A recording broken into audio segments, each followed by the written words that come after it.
Welcome back to Mind Clash, everyone. I think we're ready for another deep dive, right? Today, we're looking at the news from October 24th, 2024. It's always fascinating to see what grabs the world's attention. What are people talking about? What are the big stories of the day? Exactly. And this time, we've got a real mix. Some good news, some not so good news, some lighter stuff, some pretty serious events, too. That's the world, I guess, right? A little bit of everything. Sadly, yeah. And we're going to start off with one of those heavier stories. A workplace shooting in Texas. Yeah, this one was really disturbing. Just the details of it are pretty shocking. Absolutely. And I think what's particularly striking is how premeditated it seems to have been. The reports suggest that the perpetrator, Merrill, actually stalked his coworker, Colazo. During her lunch break, right? Yeah, during her lunch break. He was even, watching her from his car while she ate. Wow. And then he went back to his vehicle, got two revolvers, and basically ambushed her at her desk when she came back. Chilling. Absolutely chilling. And it makes you wonder, what could possibly prevent something like this? That's the big question, isn't it? And it's a complex one. I don't think there are any easy answers. But I do think this incident highlights the growing problem of workplace violence. You're right. It's something we need to take seriously. Absolutely. And part of that is understanding the warning signs. Sometimes there are red flags. Sudden changes in behavior, withdrawal from colleagues, even verbal expressions of anger, resentment towards coworkers. Those can all be signs that something's not right. So what can people actually do if they see those signs, if they notice something that seems off? Well, I think the most important thing is to have open communication in the workplace. If you're concerned about a colleague, talk to someone, report it to HR, to a supervisor, whoever is appropriate. And sometimes even just offering support to a colleague who seems to be struggling can make a difference. It's a good reminder that we all have a responsibility, We all have a role to play in creating a safe work environment for each other. Okay, well, let's shift gears for a minute. Let's talk about something a bit lighter. There are a couple of big stories rocking the entertainment world today. First up, for all you fans of Indian cinema out there, get ready because the release date for Pushpa 2, The Rule, has finally been announced. Mark your calendars, everyone. December 5th, 2024. I know the anticipation is killing me, too. I got it. I mean, the first film, Pushpa, The Rise, was just such a huge hit, global phenomenon. And this sequel, starring Alu Arjun, it's going to be even bigger, I think. I'm curious, what do you think is driving this global appeal of Indian cinema? Well, I think it's a few things, right? The storytelling is often so epic, visually stunning.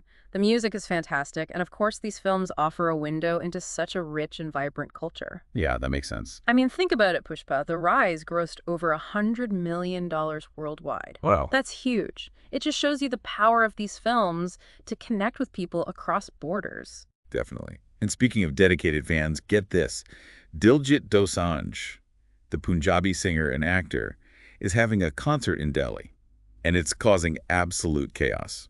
Chaos in the best way possible, right? Huh, I guess so. Airfares to Delhi during his concert dates have, skyrocketed. Really? Seriously, we're talking prices that are higher than even during the Diwali travel rush. It's incredible. Yeah, it really says something about the devotion of his fan base. Absolutely. It's amazing how music can have that kind of power, Yeah, to literally move people. for sure. Okay, now, on a slightly different note, there's been a lot of talk about Meghan Markle, the Duchess of Sussex, lately. Oh, yeah. It seems like a royal expert has suggested that her reputation might be taking a bit of a hit. Interesting. What are they saying? Well, they're pointing to a possible loss of allies within the royal circle. Ah, I see. It does seem like every move she and Prince Harry make is just scrutinized and interpreted. Yeah, that's life in the public eye, I suppose. It's definitely a reminder of the unique challenges of navigating public life, especially within a system as traditional and, well, as watched as the royal family. Right. And speaking of charting their own path, have you heard about Harry and Meghan's new home? I did hear something about that. They bought a place in Portugal, right? Yeah, near Princess Eugenie. Interesting. And a lot of people are seeing this move as, well, as a strategic one. How so? Well, it could reflect a shift in their relationship with the royal family, maybe. Choosing to be near Eugenie suggests they still want some connection, but they're also maintaining a bit of distance. Makes sense. Trying to find that balance, right? Yeah, Privacy, but also their public roles. exactly. Okay, let's switch gears again. Let's talk about some global events. Cyclone Dana is making headlines right now. Oh, right, yeah. It's terrible. A lot of damage and disruption. Unfortunately, yeah. Airport closures, school cancellations in some regions, it's pretty serious. It's always a reminder, isn't it? The power of nature. It is. And I can't help but think about climate change when I see these extreme weather events. You're absolutely right to make that connection. Climate change is contributing to more frequent and intense cyclones, and the consequences can be devastating. It's a global issue that we can't afford to ignore. Now, before we wrap up this part of our deep dive, there's one more story that's been making the rounds online. Have you seen that viral video? Which one? There are so many. The one with the guy doing all those crazy stunts on top of a moving train? Oh my gosh, yes. So dangerous. I know, right? It's terrifying, but it's also gone viral. I think it really shows that double-edged sword of social media, right? On one hand, it can raise awareness, but then on the other hand, it can glorify this kind of reckless behavior, potentially inspire copycat incidents. It's scary to think that someone might see that video and think, hey, I could do that too. It really does. Makes you think about responsibility, you know? Like not just for the person doing this stunt, but for anyone sharing it, celebrating it online. That's a good point. Okay, so we've covered a lot already. I mean, we've gone from a workplace shooting to Indian cinema to crazy train stunts. It's been quite the deep dive. What stood out to you the most from all these headlines? You know, for me, I think the story about that Texas shooting really hit home. Just a stark reminder that these kinds of tragedies can happen anywhere. And it really emphasizes the responsibility we all have to be aware, look for those warning signs, create a supportive environment. I agree. That one's definitely stayed with me too. But on a more positive note, I gotta say, I'm pretty excited for Pushpa 2. The first film was visually amazing, and I can't wait to see what they do with the sequel. Yeah. Pushpa. The Rise was such a success. It really shows how much Indian cinema is growing, impacting audiences worldwide. It's breaking barriers. And then, of course, there's Diljit Dosanjh, who's basically a cultural icon now. His concert is causing bigger travel surges than Diwali.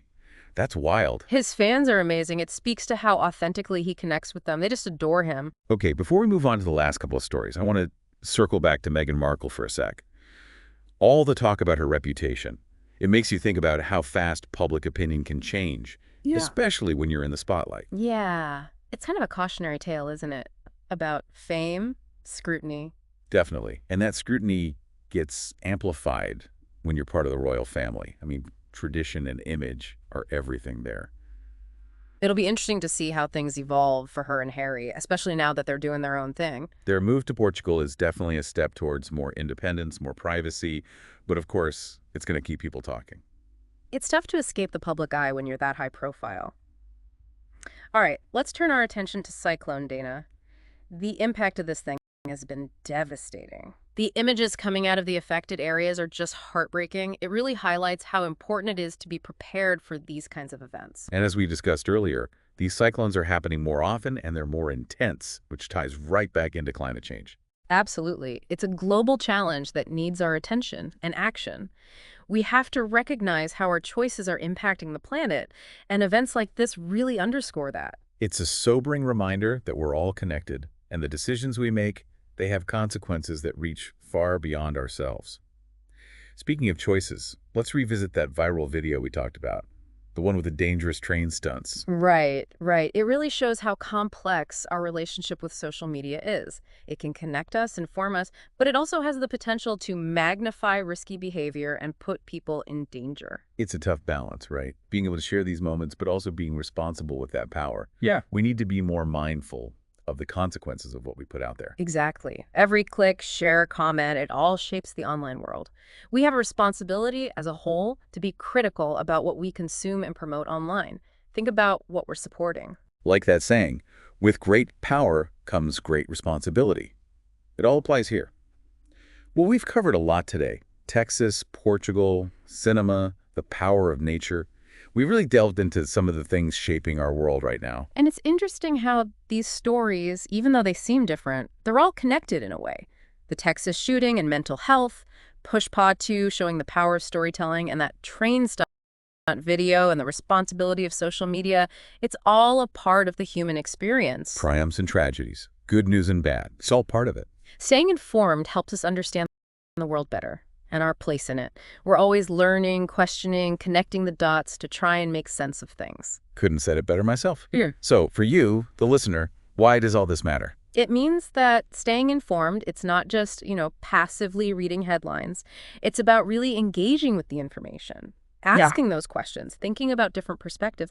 And I think most importantly, considering how these stories connect to you, to your life, Yeah. your community, what you value. It's about being part of that global conversation, right? And realizing that our voices, our actions, even the small ones, they can make a difference. Exactly. So think about those stories that we talked about today, the ones that resonated with you. Maybe it was that Texas shooting and thinking about mental health. Maybe it was the excitement for Pushpa 2 and how powerful storytelling can be. Or even that train stunt video and how we need to be responsible online. Whatever it was, let it spark a conversation. Talk about it with people, friends, family, colleagues. Dive deeper into those topics that interested you. And just remember, every day there's a chance to learn, to grow, to make a difference. Well said. I think that's a great note to end on. Thanks for joining us for this deep dive, everyone. We hope you enjoyed it. And if you're ready for more, you know what to do. Hit that subscribe button. Exactly. Subscribe to Mind Clash for more insightful deep dives. We'll be back soon to explore more ideas, more events that are shaping our world. Until then, stay curious, stay